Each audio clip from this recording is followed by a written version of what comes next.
Assalamualaikum warahmatullahi wabarakatuh. Kembali lagi di channel siaran cerita mistis. Untuk kisah kali ini masih melanjutkan dari kisah yang sebelumnya, yaitu kisah yang berjudul Pesugihan Ular Kobra. Semoga yang mendengarkan cerita ini diberikan kesehatan banyak rezekinya dan perlindungan yang maha kuasa. Amin ya robbal alamin. Sebelum kita masuk ke ceritanya, jangan lupa untuk like, comment, subscribe channel ini dan tekan loncengnya agar kalian tidak ketinggalan update cerita terbaru dari kami. Tanpa basa-basi lagi, mari kita dengarkan.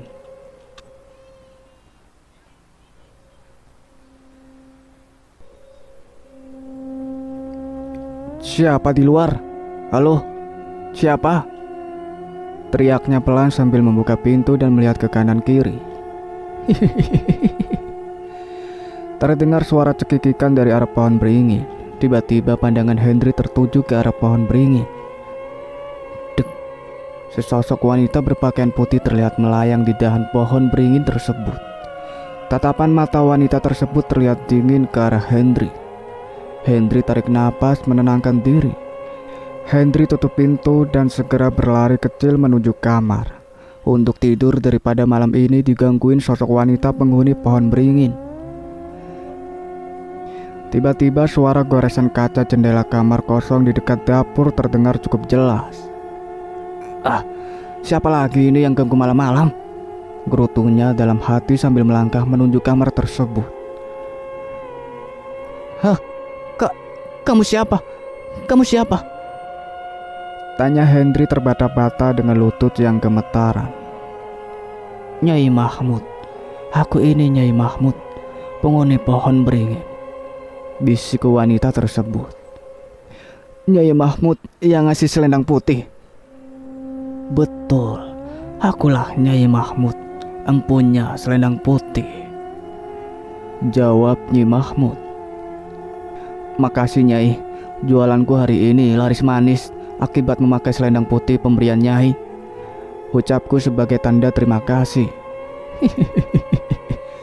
Selendang bertuah, tapi aku butuh dirimu malam ini, ucap Nyai Mahmud. Butuh diriku Nyai? Apa yang harus kuberikan untuk Nyai? Tanya Henry penuh keheranan. Tubuhmu mas, puaskan birahiku malam ini, goda Nyai Mahmud dengan genit. Tiba-tiba Nyai Mahmud tampil bagaikan wanita seksi dengan pakaian serba putih yang menunjukkan lekuk tubuh Nyai Mahmud. Nyai Mahmud terlihat begitu cantik dan anggun. Malam itu Nyai Mahmud meminta Henry untuk melakukan hubungan suami istri dengan dirinya. Karena Nyai Mahmud terlihat sangat cantik dan terlihat sangat nyata seperti manusia biasa. Akhirnya Henry menyanggupi permintaan Nyai Mahmud. Singkat cerita, bunyi lonceng gereja terdengar cukup nyaring. Henry terbangun dan melihat istri Henry udah bangun duluan. Henry cari-cari istri Henry dan ternyata istri Henry sedang memasak di dapur. Selesai makan dan mandi, Henry kembali lagi pergi jualan sayur ke komplek Gria Permata. Henry tidak lupa membawa selendang putih yang diberikan Nyai Mahmud. Sayur, teriak Henry sambil keliling komplek. Lalu Henry parkirkan motornya di bawah pohon mahoni sambil menunggu pembeli. Tidak beberapa lama rombongan ibu-ibu mengerubungi jualan Henry. Sudah 2 jam menunggu sampai akhirnya semua sayur Henry ludes terjual. Setelah jualan, Henry pun pulang ke rumah.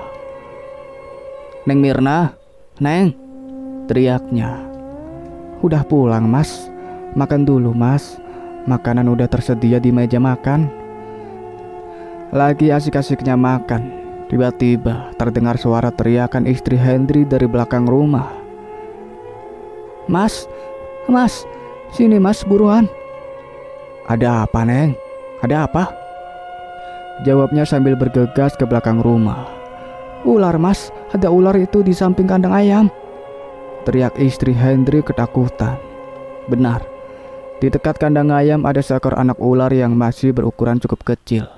Setelah Henry amati, ternyata anak ular tersebut adalah anak ular kobra. Dek, ular kobra, anak ular kobra. Henry jadi teringat dengan kejadian tadi malam.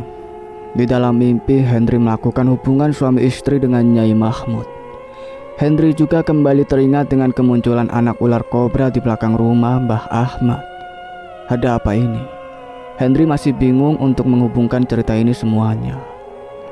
Mas, pukul aja ularnya mas. Nanti kalau udah besar akan berbahaya mas, pinta istrinya. Jangan Neng, biar aja. Ular juga makhluk hidup, sama kayak kita manusia, sanggah Henry. Tiba-tiba Henry merasa iba melihat anak ular kobra tersebut. Seakan-akan ada hubungan emosional antara Henry dengan anak ular kobra tersebut. Henry tangkap anak ular kobra tersebut dan Henry masukkan ke dalam kandang. Istri Henry merasa heran, kenapa Henry malah memelihara anak ular berbisa tersebut. Pandangan Henry menerawang ke arah pohon beringin yang terlihat bergoyang ke kanan dan ke kiri. Namun pohon di sekitarnya diam tak bergerak. Ada apa ini dengan anak ular kobra? Jangan-jangan Nyai Mahmud itu adalah jelmaan ular kobra? 1000 pertanyaan berkecamuk di dalam pikiran Henry. Mas Budi, gimana jualannya mas? Tanya Henry ke Mas Budi waktu bertemu dengannya di warung Bu Mardi. Akhir-akhir ini jualanku kok nggak seperti biasanya ya. Biasanya selalu ludes terjual mas. Kali ini nyisa cukup banyak mas. Kalau jualan mas gimana? Jawab sekaligus tanya Mas Budi kepada aku. Jualanku laris manis mas. Bahkan sekarang aku nambahin jualan mas, jadi penuh 2 karung. Biasanya 2 karung cuma terisi setengah. Itu juga kadang masih kurang banyak mas, jawabnya. Beruntung kamu mas. Ini juga aku mau berencana nanyain ke Mbah Ahmad. Tapi Mbah Ahmad kok jarang kelihatan akhir-akhir ini ya. Biasanya sore atau pagi hari ngopi di sini, tanya Mas Budi. Betul mas, ayo kita lihat di rumahnya. Siapa tahu lagi di rumahnya atau mungkin lagi sakit, ajak Henry ke Mas Budi. Akhirnya mereka pun beranjak ke rumah Mbah Ahmad. Rumahnya berjarak sekitar 400 meter dari rumah Henry. Dan rumahnya cuma sendiri, tidak ada tetangganya. Bah, ini Henry dan Budi, teriak Mas Budi dari pintu depan. Tak terdengar jawaban dari Mbah Ahmad dan juga tidak terdengar ada aktivitas di rumah tersebut. Henry dan Mas Budi mencoba masuk dengan sedikit mendorong pintu depan dan pelan ternyata rumah tersebut tidak terkunci. Dri, kok Mbah Ahmad nggak ada ya? Lagian nih bau busuk makin menyengat aja. Kayak bau bangke gitu, Ndri, bisik Mas Budi. Bentar mas, itu di dapur kok ada yang tergeletak ya, kata Henry sambil memanggil Mas Budi dengan lambaian tangannya. Sini mas, hajaknya. Awas Ndri, ada ular kobra. Oh, gede banget ular kobranya. Hati-hati, ambil kayu mas, bahaya ini ular kobra, kata Henry ke Mas Budi. Mbah Ahmad, teriak Mas Budi. Tiba-tiba Mbah Ahmad terbujur kaku di dapur. Henry goyang-goyangkan badan Mbah Ahmad, namun tidak ada respon. Tiba-tiba seekor ular kobra melintas di sebelah mereka. Otomatis mereka menjauh dari tubuh Mbah Ahmad. Mas, kita lapor aja ke polsek yuk, biar Pak Polisi yang menyelidiki. Aku yakin Mbah Ahmad udah meninggal. Badannya udah dingin, kaku dan sedikit berbau busuk. Betul Ndri, kita lapor polisi saja. Akhirnya mereka melaporkan kejadian tersebut ke polsek terdekat. Setelah melaporkan kejadian tersebut, 10 orang personil polisi dan tentara disertai staf puskesmas datang ke rumah Mbah Ahmad. Mayat Mbah Ahmad dibawa ke puskesmas untuk dilakukan pemeriksaan jenazah. Henry dan Mas Budi juga dimintai keterangan oleh Pak Polisi. Setelah semua sudah beres, Henry merasa ada yang aneh. Ada apa ini? Mbah Ahmad, ular kobra? Bukannya ular kobra tersebut adalah jelmaan Nyai Mahmud? Mbah Ahmad kan pesugihan ke Nyai Mahmud. Apa ada masalah atau Mbah Ahmad tidak lagi dibutuhkan Nyai Mahmud? Sejuta pertanyaan muncul di kepala Hendry. Itu siapa, Mas? Tanya Hendry kepada Mas Budi sambil mengarahkan pandangan ke seorang kakek-kakek yang sudah cukup sepuh terlihat dari seluruh rambut, kumis, dan janggutnya yang sudah memutih. Oh, itu namanya Mbah Jenggot, sahabat lama Mbah Ahmad. Dulu katanya mereka satu perguruan, jawab Mas Budi singkat.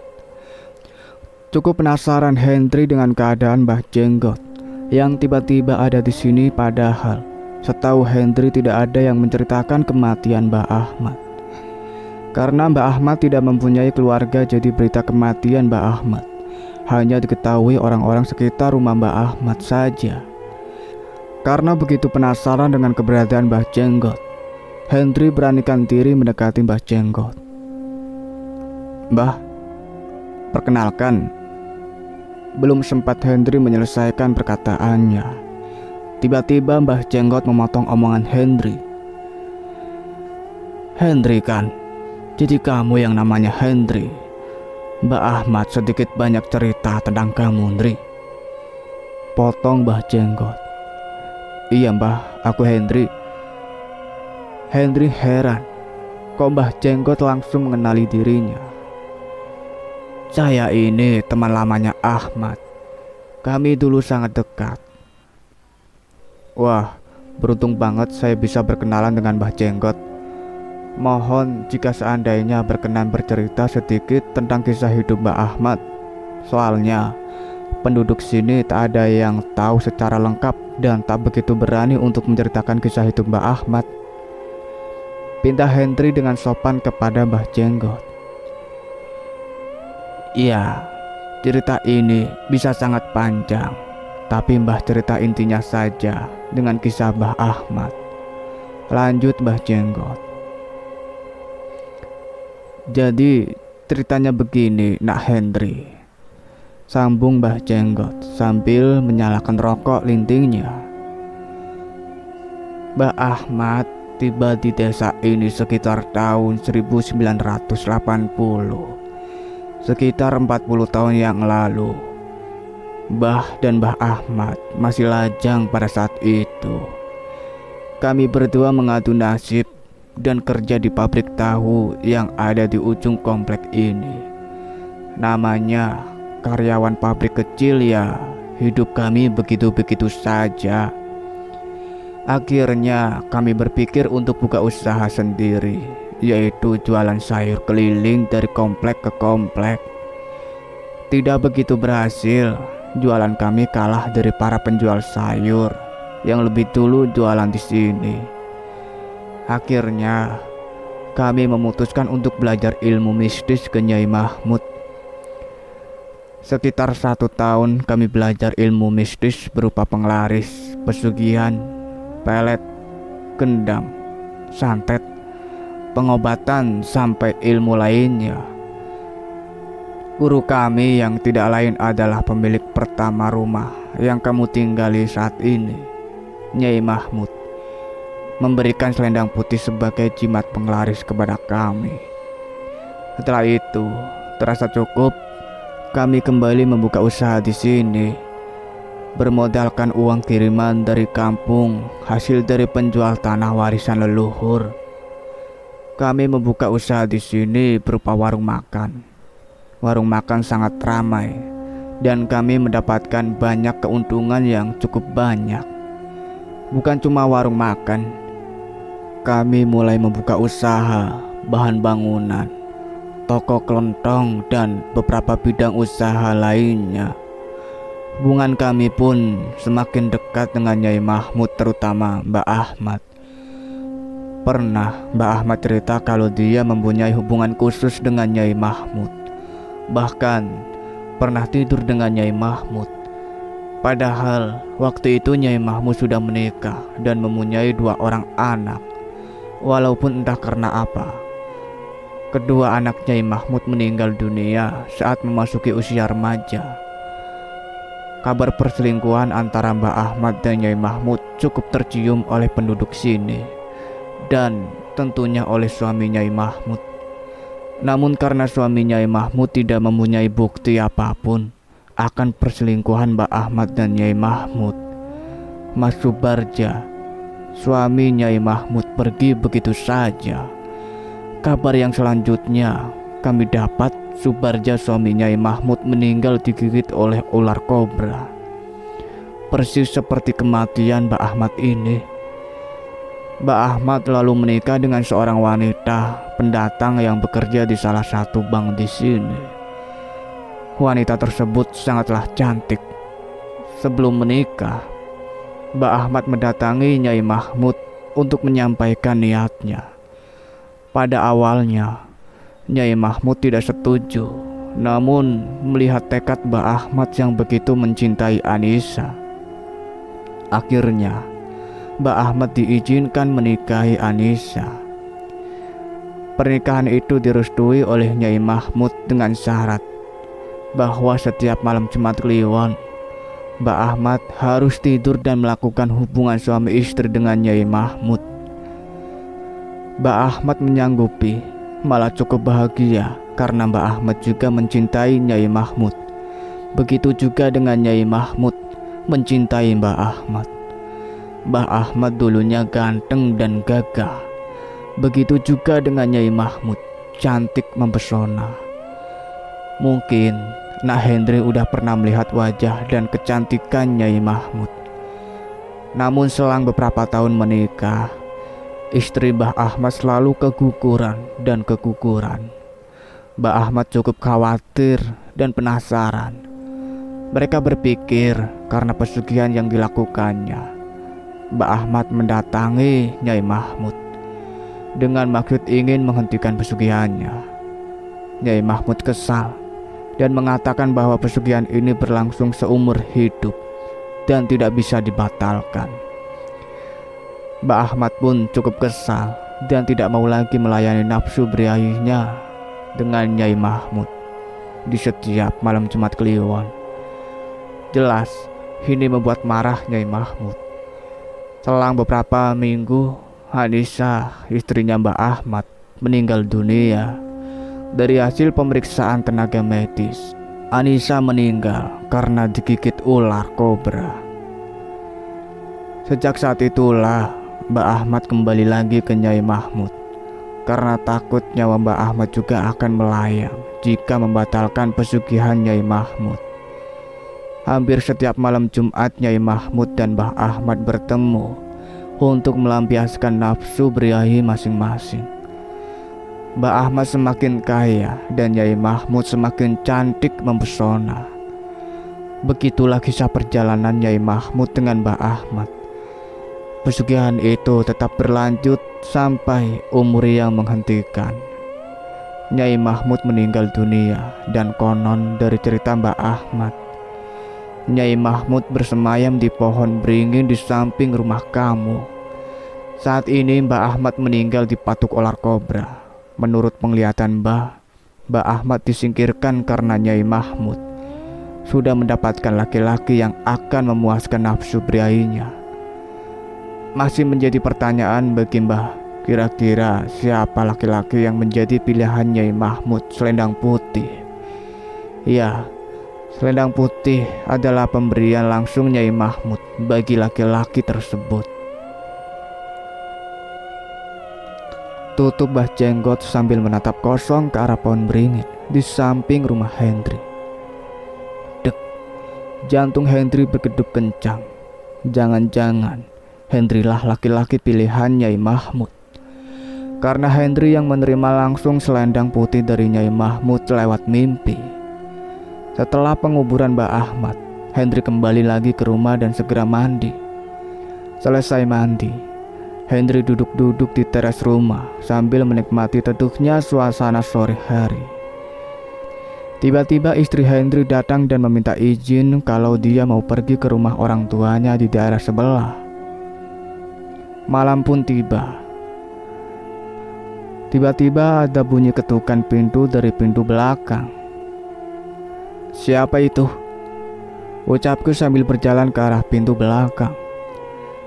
"Nyai Mahmud, "Ini Nyai Mahmud," jawab seorang wanita dari balik pintu belakang. Hendri bukakan pintu dan mempersilahkan Nyai Mahmud masuk ke rumah. Nyai Mahmud terlihat seperti manusia pada umumnya. Raganya bisa disentuh dan raganya bisa dirasakan seperti manusia pada umumnya. Malam ini, malam Jumat Kliwon, dan Hendri harus menjalankan kewajiban Hendri untuk melayani nafsu berahinya Nyai Mahmud. Begitulah kisah ini terjadi sampai saat ini. Masih terus berlangsung dan tidak tahu kapan akan berhenti. Nyai Mahmud menemukan pria idaman hatinya. Hendri lah orang itu. Dan sekarang, ular kobra peliharaan Hendri semakin banyak. Dan sebagian ular tersebut Hendri jual ke kolektor reptil yang ada di daerah Hendri. Cukup lumayan harganya, bisa mencapai ratusan ribu per ekornya.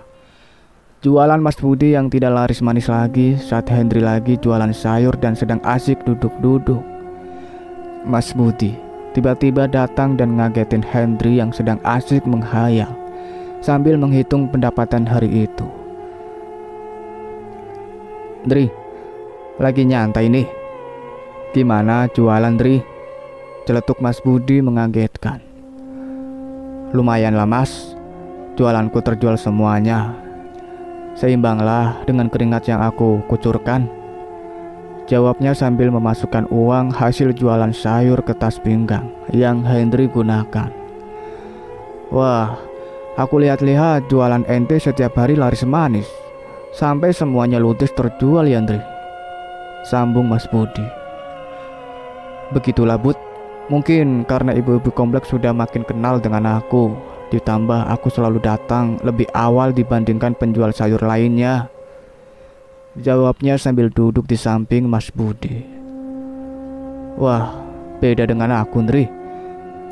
Jualan aku sekarang sepi pembeli nih, Ndri. Mulai sepi sejak Mbak Ahmad meninggal dunia," keluh Mas Budi seraya menarik napas panjang. "Wah, gitu ya Mas. Mungkin karena selendang putih bermotif ular kobra udah gak ampuh lagi ya Mas," jawabnya menduga-duga. "Bisa jadi Mas. Makanya aku berencana ziarah ke makam Mbak Ahmad buat nyari petunjuk," jawab Mas Budi menimpali. "Boleh dicoba Mas, tapi ngomong-ngomong Mas Budi dapat selendang putih itu gimana ceritanya Mas?" tanya Hendri penasaran ke Mas Budi. Ceritanya cukup panjang, Dri," jawab Mas Budi sambil menyalakan rokok putihnya. "Gimana tuh Mas? Ceritakan dong Mas," pindah Hendri sambil duduk santai bersiap mendengar cerita Mas Budi. "Jadi gini Dri, awalnya aku datang ke sini model nekat aja. Setelah lulus SMA, aku merantau karena lapangan pekerjaan di kampung halamanku terbatas. Aku juga dengar cerita dari teman kalau berjalan di kota banyak dan gaji cukup besar. Awalnya aku kerja di Dorsmer, iya, cuci mobil dan motor. Lumayan sih waktu itu, dapatlah gaji 1.200.000 per bulan. Sekitar setahun aku bekerja di sana. Namun aku ada masalah dengan teman kerja. Aku berantem sama si Tony karena hal sepele sih. Waktu itu ada mobil yang lecet. Si Tony malah nyalain aku. Karena itu kami berantem. Dan aku juga harus mengganti biaya perbaikan cat mobil yang lecet. Cukup besar biayanya, kena 5 juta. Ya, setelah itu aku coba lamar-lamar kerja kemana-mana, namun belum ketemu juga. Sambil nunggu panggilan kerja, aku jualan sayur. Waktu itu belum naik motor. Aku jualan sayur pakai gerobak, Ndri. Hasil jualan sayur juga nggak seberapa, hanya cukup untuk biaya makan saja. Tabungan juga udah menipis. Waktu itu sisa 500.000 lah.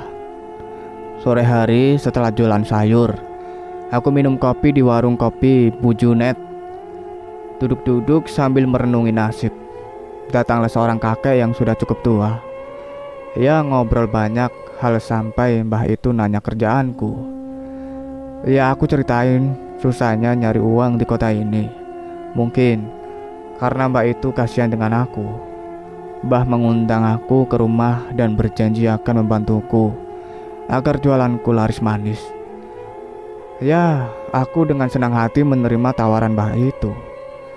Besoknya aku datang ke rumah beliau, ya rumah yang kamu tempati sekarang, Dri. Tutur Mas Budi panjang lebar. Rumahku, Mas? Tanya Hendri penuh keheranan.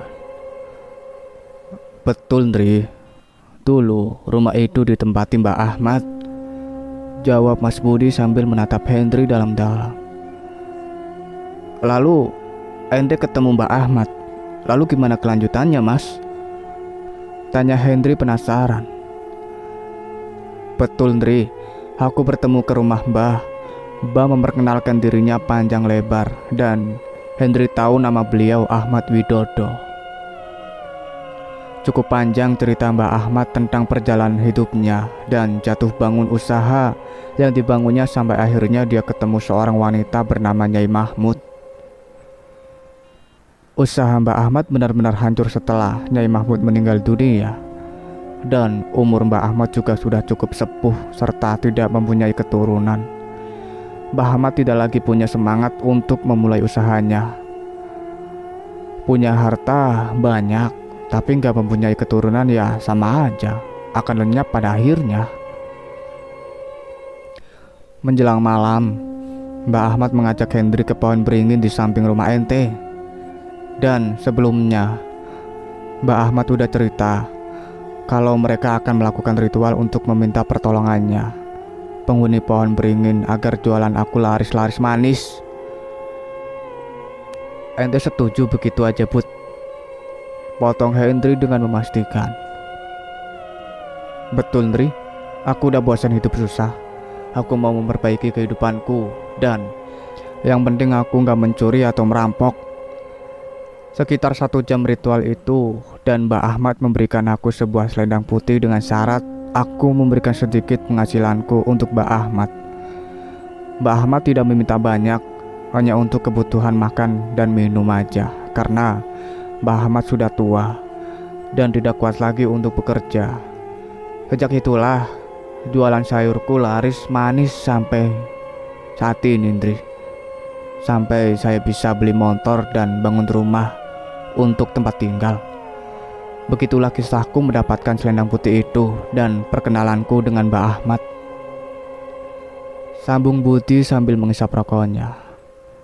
Semoga Mbah Ahmad bahagia di akhirat. Mbah orang baik, mau membantu Hendri yang kesusahan.